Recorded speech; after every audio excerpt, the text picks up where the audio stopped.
Bom dia, minha gente. Voltei. Agora nós vamos ter uma aula mais tranquila do que ontem, porque eu não tenho que dar matéria alguma. Então nós vamos ficar fazendo problemas, o que é o que a gente no fundo gosta de fazer, né? Resolver problemas de matemática. Antes, vou pedir alguns minutinhos, porque tivemos na sessão de ontem a questão do ortocentro, que as pessoas aí dos outros polos estão pedindo uma solução oficial e cada um fez de um jeito. Nós aqui, né, tivemos a solução Adolfo, que fez uma solução super coerente, ele sabia exatamente onde queria chegar, fez todos os passos corretos. Enfim, mas como cada um tem o seu jeito de fazer, não custa, eu vou fazer uma maneira também que pode enriquecer.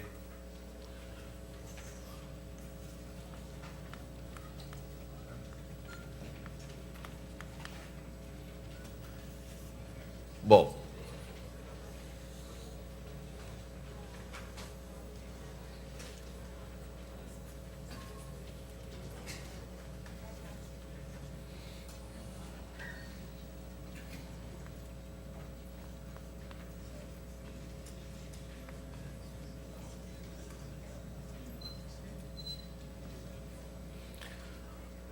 o problema é demonstrar, justificar, mostrar por que as alturas de um triângulo são concorrentes num único ponto. Foi um dos problemas que tivemos ontem à tarde. Aqui no Rio de Janeiro, Adolfo fez o seguinte: ele passou um eixo no lado AB e considerou a origem em B e o eixo vertical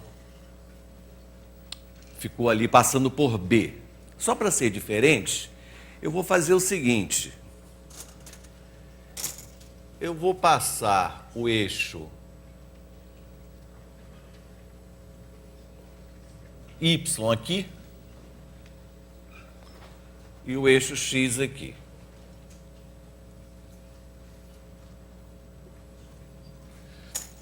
Então o recado é o mesmo, né? Quando nós vamos usar essa opção de colocar analítica para resolver um problema geométrico qualquer, nós temos essa liberdade de escolher onde vamos colocar os eixos, né?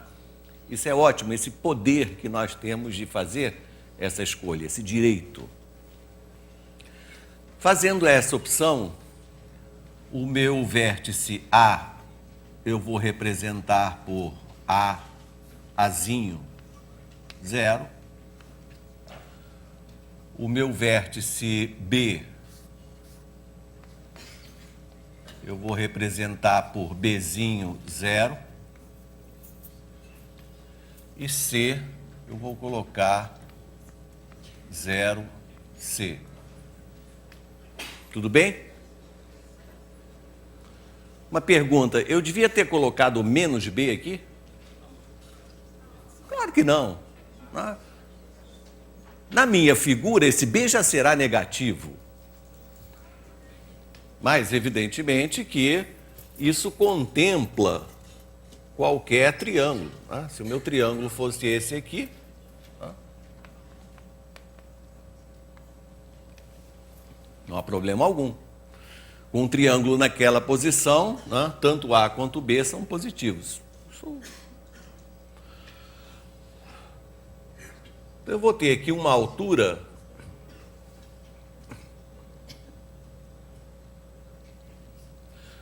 repara que o eixo Y já é, no meu caso, uma altura, né? A altura por B vai cortar o eixo Y em H. E esse H vai ser um ponto do tipo 0y. Eu quero provar que a terceira altura também passa por H. Então, é uma atitude comum em matemática, quando eu tenho que mostrar que três coisas passam num ponto só, eu digo, imagine que não passem. Então, vamos imaginar que a outra altura tenha esse comportamento aqui. A outra altura cortou o eixo Y neste ponto, a galinha. Os alunos adoram esse ponto, né? Ri, galinha, quer, não sei o quê. Tá bom. Aí, esse ponto, a galinha, naturalmente, será do tipo 0, Y'.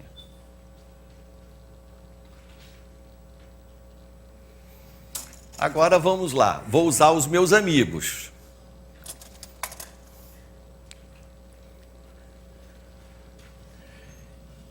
Este vetor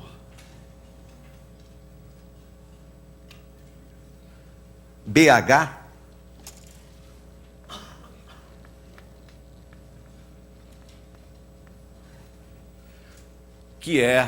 cujas coordenadas são dadas pela diferença H menos B, H, B.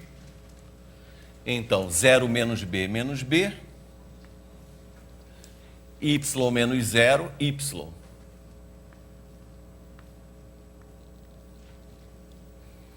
Esse vetor BH é perpendicular a este vetor AC, que é, C está bem visível aqui, não é? 0 menos A, que é menos A, e C menos 0, C. Condição de perpendicularismo, abscissa do primeiro vezes a abscissa do segundo, menos B vezes menos A, que é AB, mais ordenada do primeiro vezes ordenada do segundo, CY, igual a 0, ou seja, Y, que vai me dar a posição de H, é menos AB sobre C.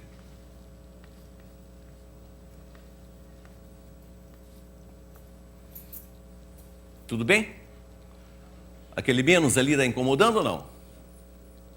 Não, porque na minha figura esse B já é negativo, né?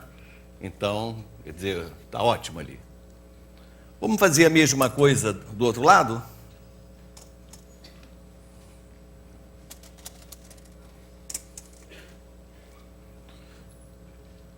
O vetor a galinha,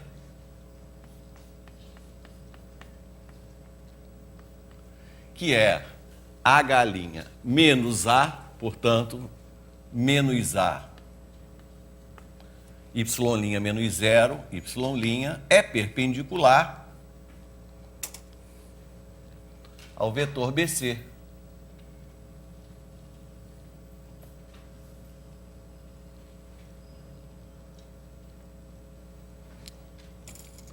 É perpendicular ao vetor BC, C menos B, 0 menos A, é menos B, C menos 0, C. Condição de perpendicularismo, menos A que multiplica menos B, ou seja, AB, mais produto das ordenadas CY' igual a 0, o que implica Y' é igual a menos AB sobre C. Qual é a conclusão? Isso.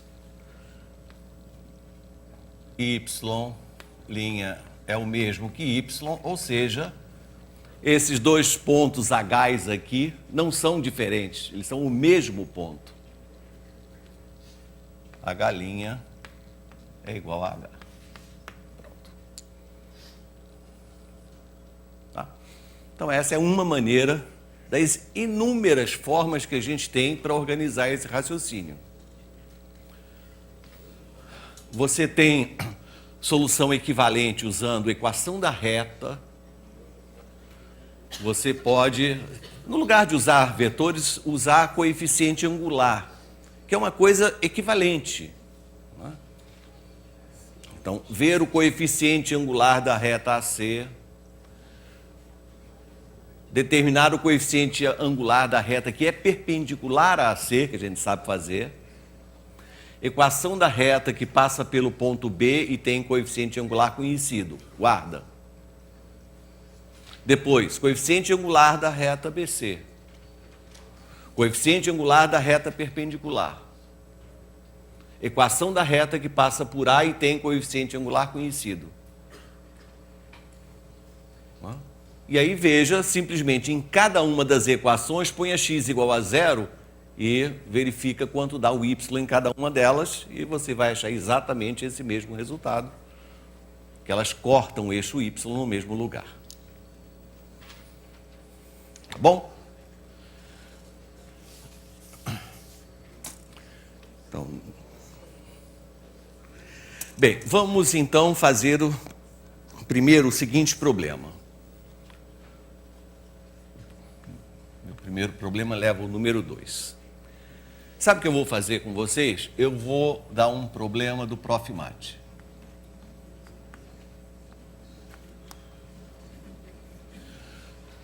No mestrado profissional, nós temos 4 matérias básicas, não é? Que são funções, matemática discreta, geometria e aritmética. No curso de geometria, tem geometria plana, tem geometria espacial, né? E tem provas e tudo mais. Numa das provas apareceu o seguinte problema. Era um retângulo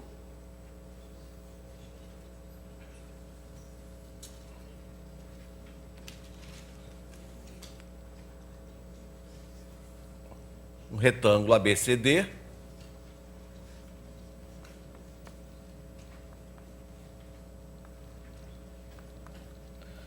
com medidas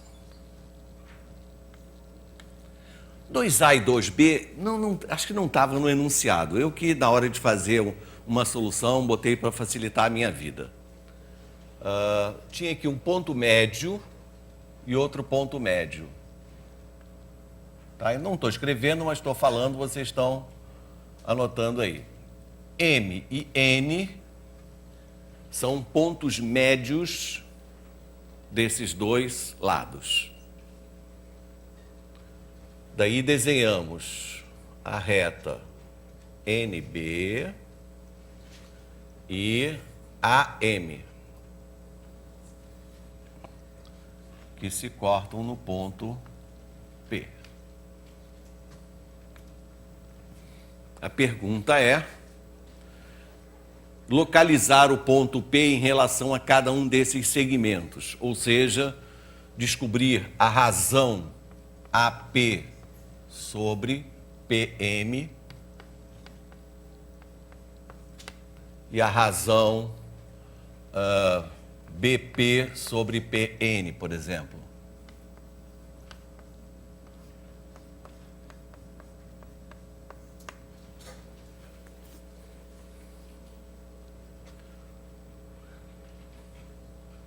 É um problema realmente de geometria tradicional, geometria euclidiana, sintética, em que um ponto, que é a interseção de duas retas, ele precisa ser localizado, né? Localizar um ponto em relação a um segmento é fornecer uma razão desse tipo, né? Fornecer a razão em que ele divide esse segmento.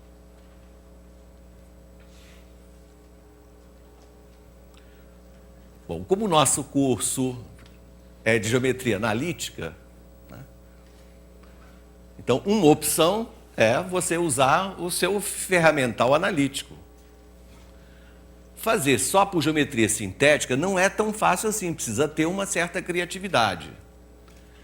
A geometria analítica, ela substitui grande parte do raciocínio por um processo exclusivamente mecânico.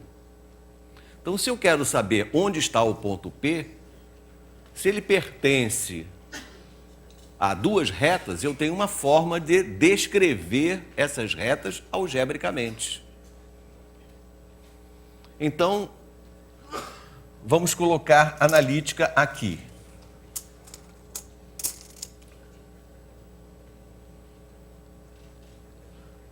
Bom, todas as pessoas normais pensariam em colocar os eixos dessa maneira, certo? Assim, o ponto B tem coordenadas 2A e 0. Esse ponto M tem coordenadas 2A e B. Agora me lembro, o 2A e o 2B não estavam no enunciado, tá? Isso é uma outra opção de você representar um segmento pela expressão que você quiser, só para melhorar suas contas, correto? As coordenadas de N, já que ele é ponto médio, então a abscissa é A e a ordenada é 2B.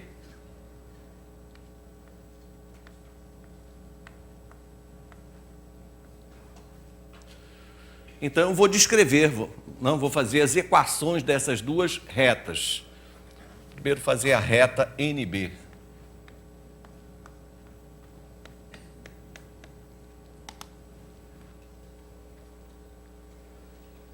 Bom, um vetor que tem a mesma direção dessa reta, o vetor P, que a gente fala paralelo à reta, mas ele está em cima dessa reta, o vetor NB,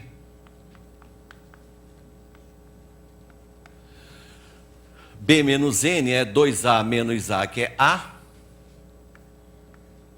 e menos 2B.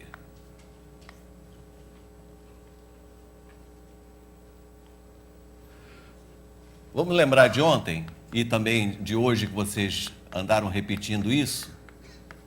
Nesse tipo de equação, né, o vetor AB é um vetor perpendicular a essa reta, correto?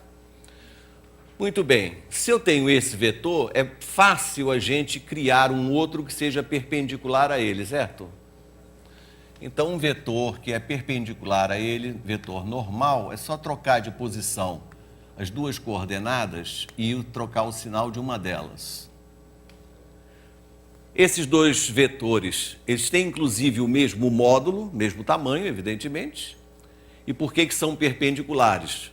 Condição de perpendicularismo é visível aqui, né? O produto das abscissas é 2AB, e o produto das ordenadas é menos 2AB, dá zero. Ok. Então, se esse vetor é perpendicular à reta, a equação da reta é alguma coisa do tipo 2bx mais AY igual a C. Qual é o valor de C? Vamos substituir um ponto qualquer que pertença a essa reta. Por exemplo, o ponto B pertence a essa reta. Então, substituindo,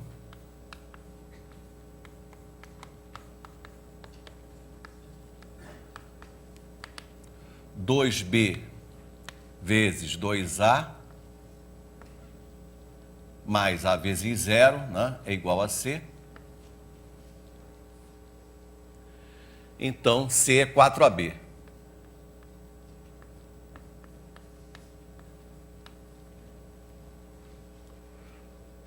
Portanto, aqui, ó, reta NB, equação dela, final, 2bx mais AY igual a 4AB. Deixa ela descansar aqui um pouquinho.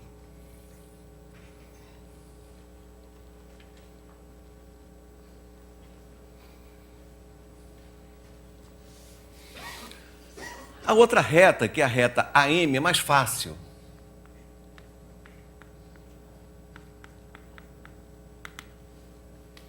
É uma reta que passa pela origem. O coeficiente angular dela também é bem visível, que é esse y dividido por esse x aqui, perfeito? 2b é b dividido por 2a, coeficiente angular dela. Se ela passa pela origem, então y é b sobre 2a x. Pronto.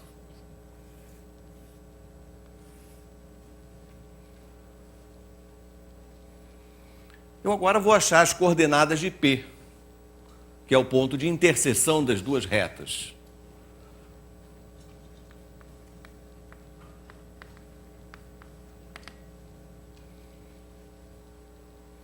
O que eu posso fazer? Bom, é uma substituição imediata, né? Nessa equação, o valor de y é b sobre 2ax.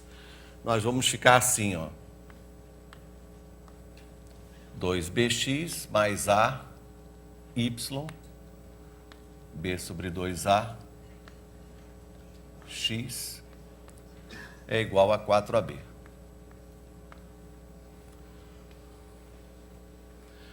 A, y é b sobre 2ax, está certo, não é?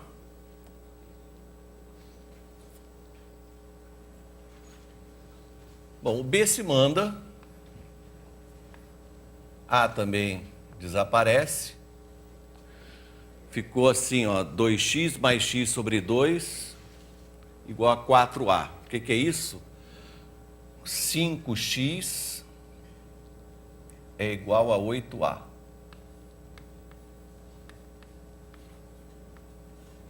Pronto, achei a abscissa do ponto P. 8a sobre 5.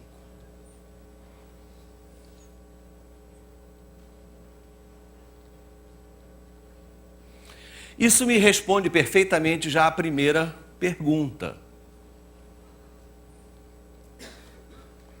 Por quê?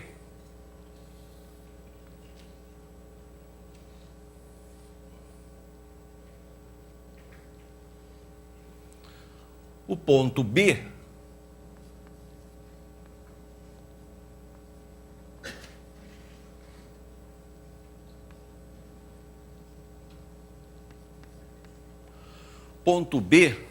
tem abscissa 2A.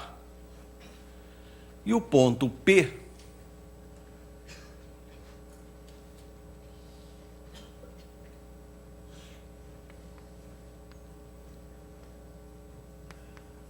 tem abscissa 8A sobre 5.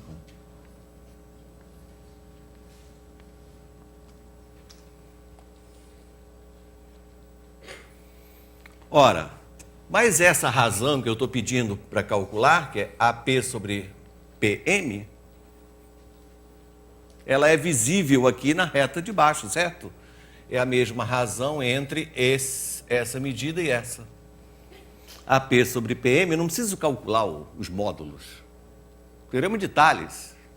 É a mesma razão entre essa medida, que é 8A sobre 5, e essa outra, que é a diferença 2A menos 8A sobre 5. Beleza? Super. Então, a primeira razão está já engatilhada aqui. AP sobre PM é 8A sobre 5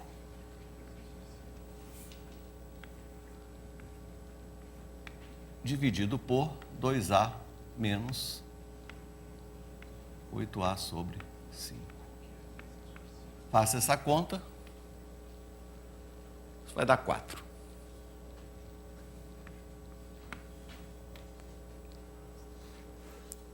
Tá vendo? Se vocês, mais tarde, tentarem responder isso só usando geometria sintética, vocês vão ter uma certa dificuldade, né? E vão perceber que precisam ser criativos para descobrir essa razão, né, sem utilizar essa ferramenta. Então, a analítica é uma coisa que tem que estar, como eu digo, tem que estar no sangue. Tem que estar diluída lá no sangue e, quando você precisar, você usa.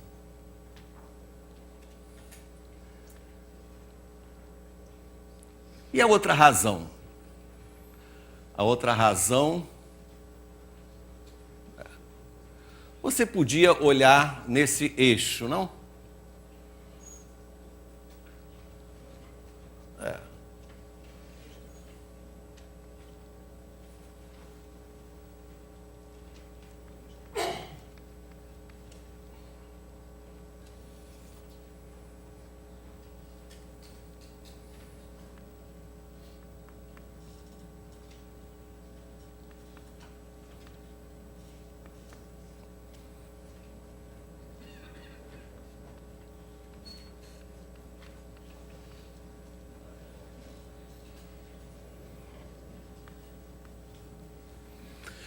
É fácil calcularmos a ordenada do ponto P. Como é que eu faço isso? Onde é que está? Aqui, né? O y correspondente ao ponto P é o b sobre 2a vezes x, que é 8a sobre 5.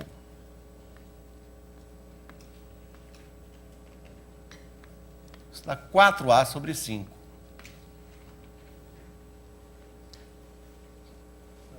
Não? 4b sobre 5. O A já foi. É, claro que é B.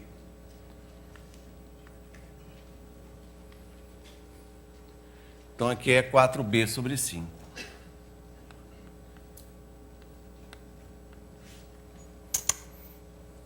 Então essa segunda razão que eu pedi aqui, BP sobre PN, BP sobre PN, tá? Razão entre esses dois segmentos, ela é visível aqui. Tá? É a mesma razão desses dois aqui.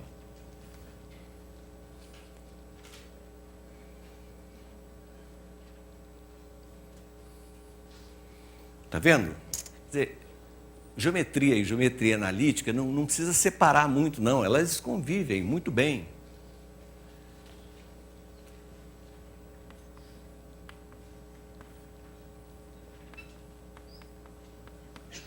Então, é 4b sobre 5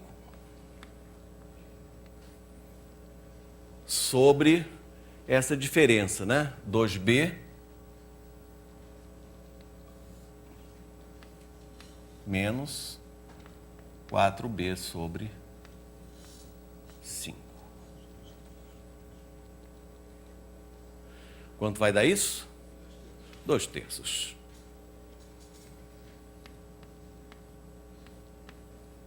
Ótimo. Então, nessa situação, na reta AM, esse primeiro, né, segmento é 4 vezes maior do que o segundo. E na reta BN, o primeiro, esse segmento de baixo, corresponde a 2/3 do de cima. Está perfeitamente localizado aí.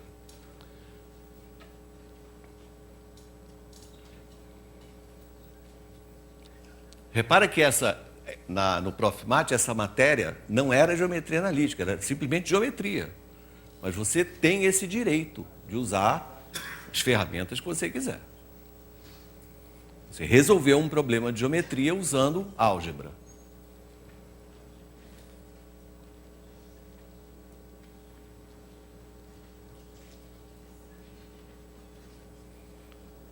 Em julho, né, nós teremos a continuação, sempre temos janeiro e julho aqui, e em julho nós daremos um foco especial ao Profmat.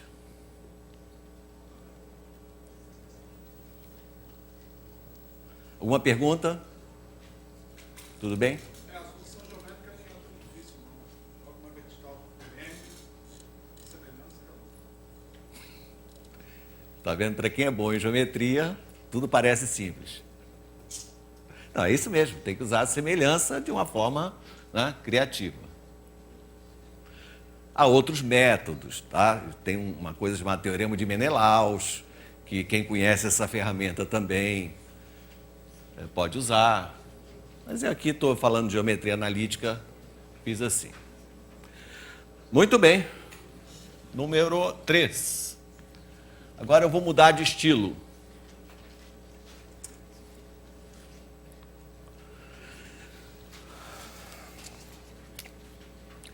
Vamos dar um problema de álgebra.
Problema de álgebra. X e Y são números reais. São números reais quaisquer? Não.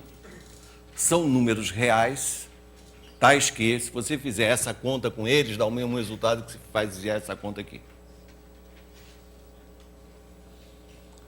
Então, se eles são números reais dessa forma, qual é o maior valor que eu posso ter para X? Vamos pensar um minutinho.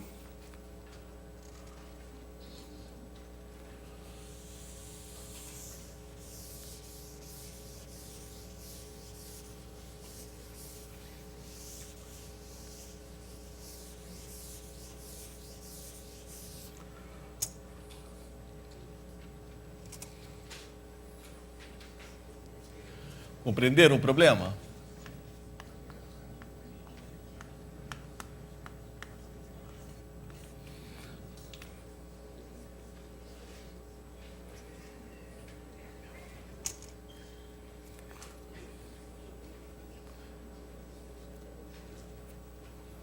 Olha só, primeiro eu vou fazer uma solução como qualquer um de vocês faria se não tivesse aqui nesse curso, tá?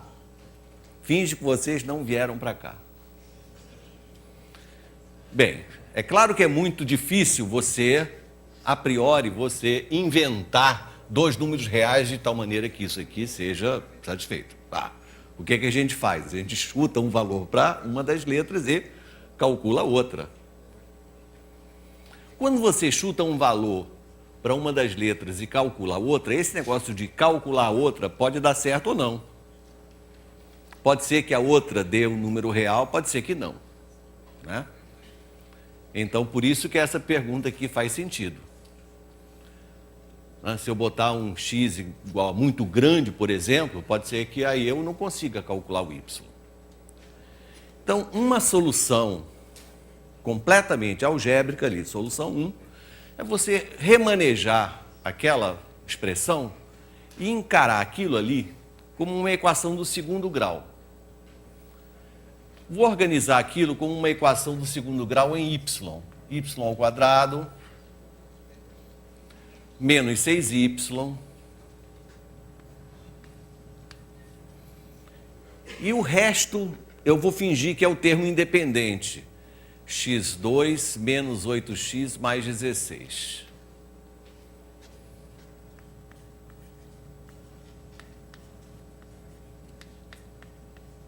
Igual a zero. Tá? Então, isso aqui é uma coisa só. Isso aqui é o termo independente, C.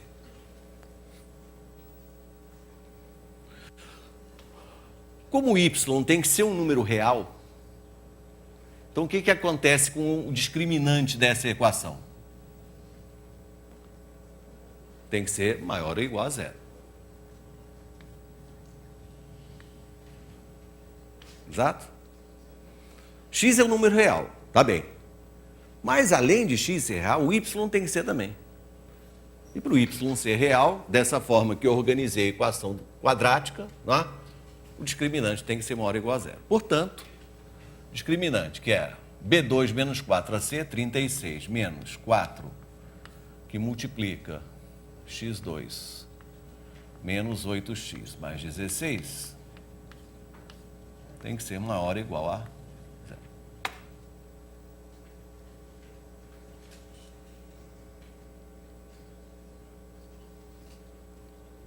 Vou simplificar por 4. 9 menos x2 mais 8x menos 16 maior ou igual a 0.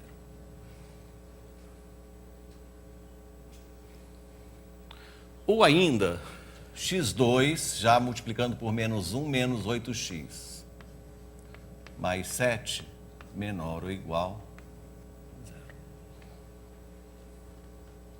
Ah, bem. Então, agora vamos olhar para essa função quadrática. Essa função quadrática tem zeros? Tem. 1 e 7, não é? E quando é que ela é negativa?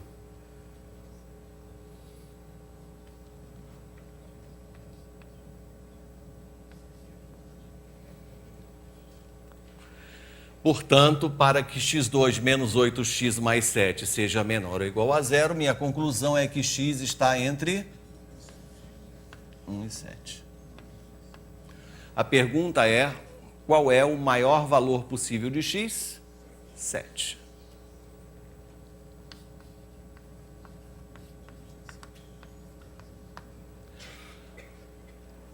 Eu garanto que essa é a solução que qualquer um de vocês faria se não estivesse aqui hoje.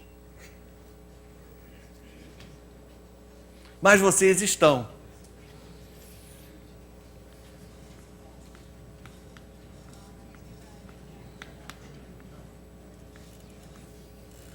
Mas vocês estão.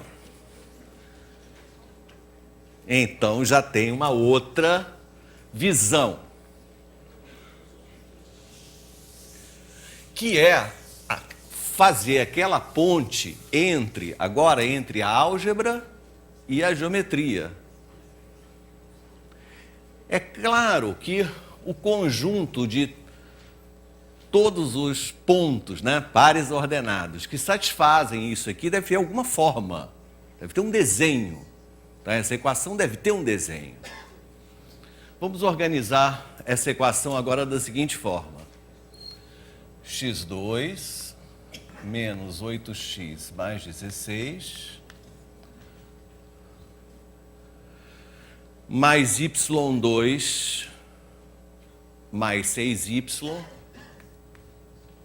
não, menos 6y igual a 0. y2 igual a 0.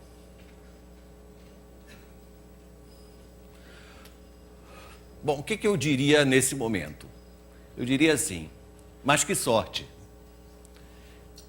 Esses 3 termos eu reconheço como desenvolvimento de um quadrado perfeito. O que é isso aqui?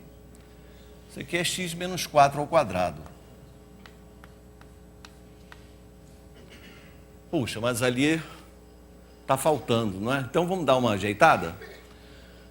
Vamos somar 9 de um lado e do outro?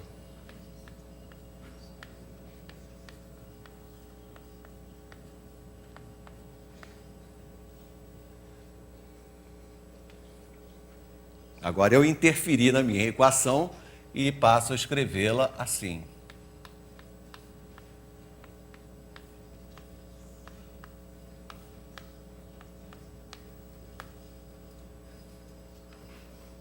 O que isso representa? Circunferência de centro e raio 3.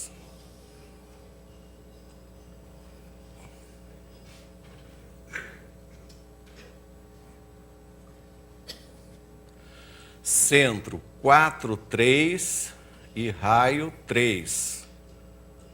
Oh, isso aqui é uma circunferência tangente ao eixo X, verdade?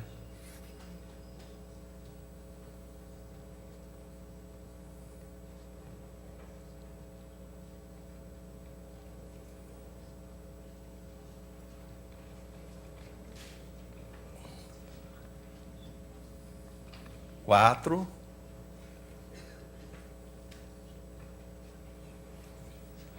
Três. Então, você olhando, né, o problema de um ponto de vista geométrico, você percebe que você não pode ficar escolhendo ao acaso, né, valores quaisquer para x e y. Está bem visível aqui que os valores de x que tornam y real estão neste intervalo.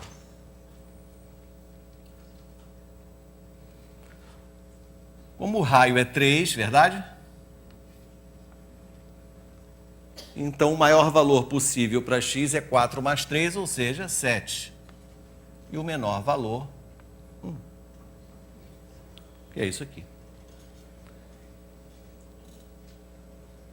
Então, a geometria analítica vai fornecer frequentemente essa ponte, né? Resolver um problema de geometria euclidiana, geometria sintética, usando ferramental algébrico e, como eu acabei de fazer, ter um problema que tem a cara de álgebra, essencialmente algébrico, tem solução algébrica que todo mundo faria, mas tem um forte apelo, né, geométrico na sua interpretação.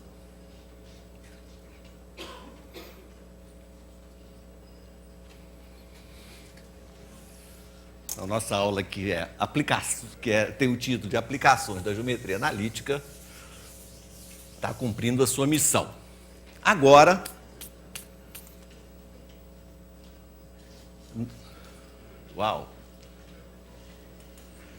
Agora nós vamos fazer um problema curioso. Cadê o... Eu vou apresentar para vocês essa figura que é um quebra-cabeças. Eu tenho aqui ele já, para vocês não ficarem com o pescoço torto, eu vou pedir aquelas minhas almas caridosas, você... Isso. Faz um favorzinho aqui para mim. Aqui. E dá uma distribuída. Na projeção. A projeção não está tão visível assim. Só se a gente apagar um pouco aqui essa luz. O que nós vemos ali?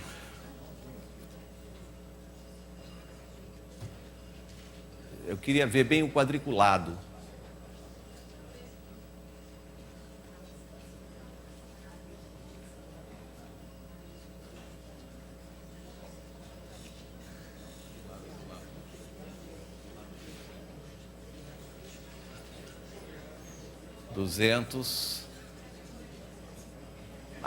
Tá ótimo, agora sim. Do lado esquerdo, nós vemos um quadriculado de 8 por 8, 64 quadradinhos, e que foi cortado em dois triângulos iguais, chamados A, e dois trapézios B. E eles foram reorganizados na segunda figura. Só que agora a segunda figura é um retângulo de 13 por 5. Portanto, corresponde, aquela segunda figura cobre 65 quadradinhos. Como pode isso?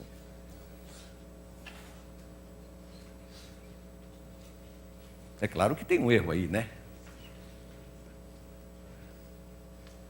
Como é que pode 64 quadradinhos virarem 65 quadradinhos?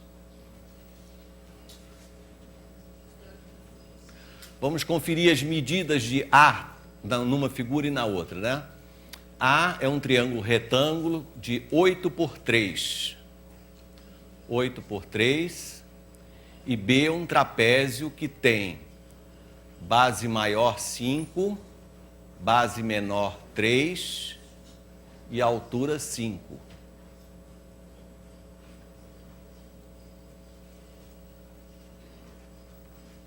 E aí?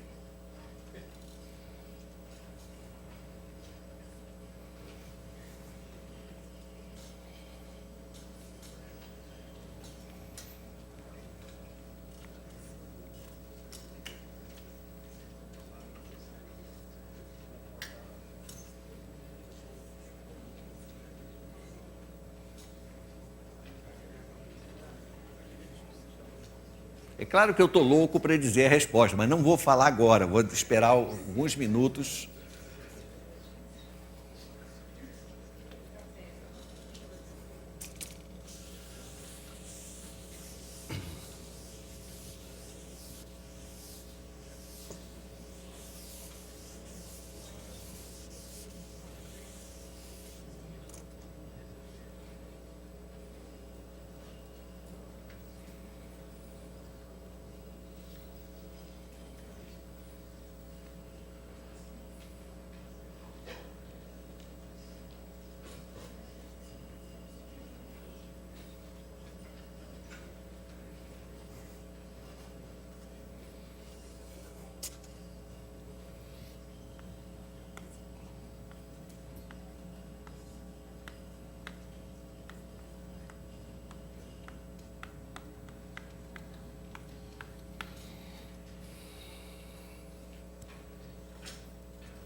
Não é possível, não é? Apareceu um quadradinho milagrosamente. É mágica mesmo.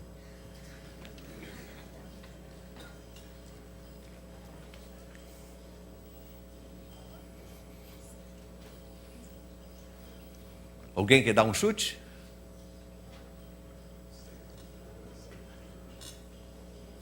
Adolfo é bom de geometria.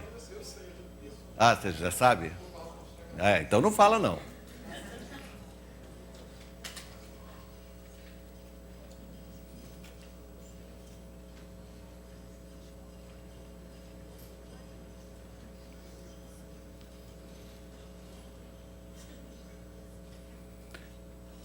Bom, nós estamos... Nossa aula é de quê mesmo?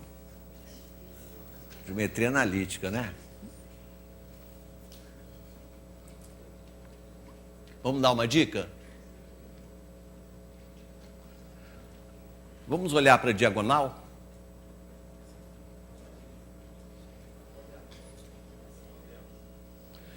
Então, vocês vão fazer o seguinte. Imaginem um sistema de coordenadas com o canto inferior esquerdo, origem, tá? Origem aqui. Esse ponto que eu estou assinalando, quem é? É o ponto 5, 2, não é isso? 5, 2. Então, o vetor que vai da origem até aqui... Ah, sim. É o vetor 5, 2.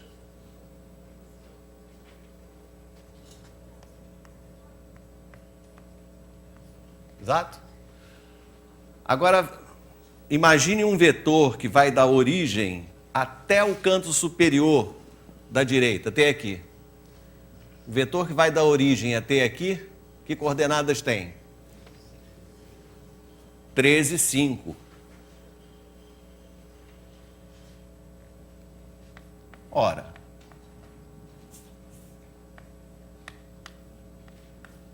(13, 5) é múltiplo de 5, 2? Não é. Qual é a conclusão? Não são colineares. É a geometria analítica explicando isso, gente. Olha aí. Então aquilo é uma ilusão, não é? Essa diagonal aí não existe. 5, 2 não é múltiplo de 13, 5. Olha esse outro ponto aqui. Esse ponto daqui, ó, ele é o quê? Ele é 8, 3, né? Então, a partir da origem, algum desses três vetores aí é múltiplo do outro? Não. Então, você está tendo uma ilusão que aquilo é uma diagonal, mas não é.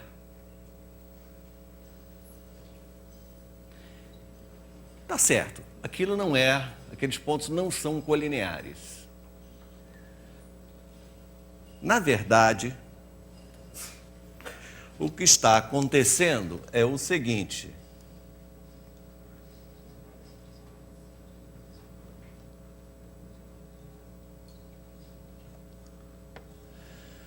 agora eu desenhei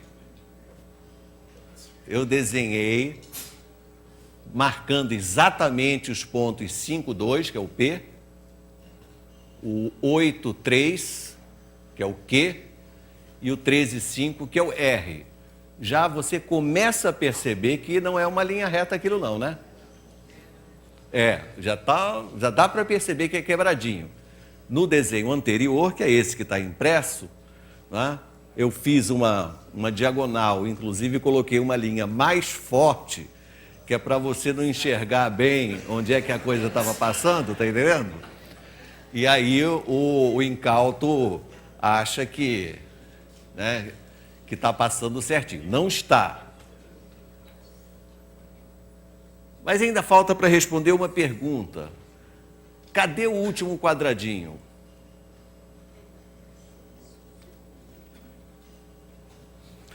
Cadê o último quadradinho? Alô, alô? Olha onde ele está. Ele está naquele paralelogramo. OPRQ, na verdade, é um paralelogramo. O vetor OP é igual ao vetor QR. E o vetor OQ é igual ao vetor PR. E naquele espaço, né, fininho, tem área 1. É o quadradinho que aparentemente apareceu. Viu só, gente? Geometria analítica. Vetor. Obrigado. Bem, eu vou encerrar então um pouquinho mais cedo hoje. E à tarde nós temos problemas interessantes também. E nos vemos logo mais.